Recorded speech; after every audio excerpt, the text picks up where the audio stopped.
Dan hal ini sangat kontras dengan orang-orang yang menyembah patung ataupun berhala di ayat yang ketujuh. Kenapa? Karena bahan daripada penyembahan berhala ini terbuat dari materi.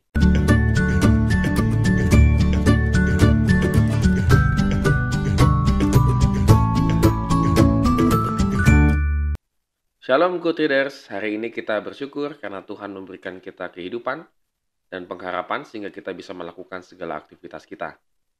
Dan kita kembali merenungkan firman Tuhan di Mazmur pasal 97. Tetap semangat untuk membaca dan merenungkan firman Tuhan. Good Readers, dalam kehidupan kita sehari-hari, kita sedang mengalami beban ekonomi yang mungkin agak berat ya, karena harga BBM naik, lalu kemudian disertai dengan harga bahan pokok yang naik ya gitu ya. Dan ini tentunya akan membebani kita. Dan tidak mengherankan kalau kita akhirnya fokus kepada mencari uang atau materi, supaya bisa memenuhi kebutuhan kita sehari-hari. Ini benar, tidak salah begitu ya. Tetapi kembali lagi kita akan merenungkan Mazmur 97 ini. Dikatakan bahwa Tuhan adalah Raja, maka seluruh alam semesta bergoncang. Ini penting sekali statement Mazmur. Bahwa Tuhan itu menggoncangkan seluruh alam semesta. Bahkan pemazmur dengan detail menerangkan apa yang terjadi terhadap alam semesta ini. Bumi, awan, kilat, api, gunung-gunung itu seperti lilin di hadapannya. Tidak ada artinya, tidak ada apa-apanya di hadapan Tuhan. Jadi kita bisa melihat bagaimana kehadiran Tuhan itu sangat benar-benar menggoncang alam semesta ini. Dan hal ini sangat kontras dengan orang-orang yang menyembah patung ataupun berhala di ayat yang ketujuh. Kenapa?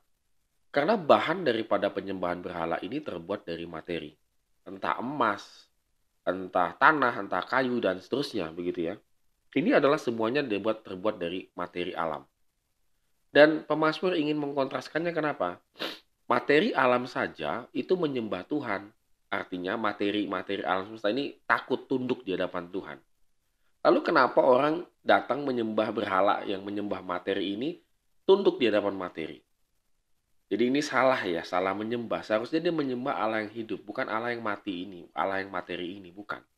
Tetapi Allah yang hidup. Nah, disinilah pemazmur mengingatkan kepada kita supaya hidup kita itu adalah menyembah kepada Allah yang hidup. Maka di ayat yang ke-12, orang yang benar itu tidak akan menomorsatukan materi dalam kehidupannya. Bukan itu yang utama dalam kehidupannya, karena harus Tuhan yang utama dalam kehidupannya. Sehingga mereka itu benar-benar mengalami sukacita dari Tuhan. Walaupun tidak memiliki materi, begitu ya, kekurangan materi. Karena dia menyembah Allah yang hidup, bukan Allah yang materi, hampa, atau mati ini. Good Readers, pada hari ini kita kembali merenungkan firman Tuhan ini dengan sungguh-sungguh ya. Jangan sampai hidup kita ini malah menyembah materi, bukan menyembah Tuhan.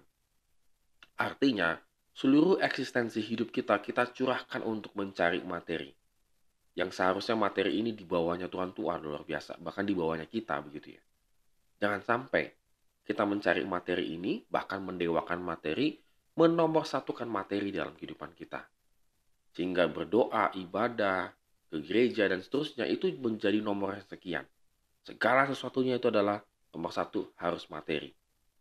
Nah, ini yang berbahaya Good Readers. Pada hari ini, mari kita kembali fokus kepada Tuhan. Kita harus mencari Tuhan. Kita harus mencari dahulu kerajaan Tuhan. Mencari dulu kerajaan Allah. Maka Tuhan akan menambahkan segala sesuatunya di dalam kehidupan kita. Amin. Kiranya Tuhan memberkati kehidupan kita hari ini.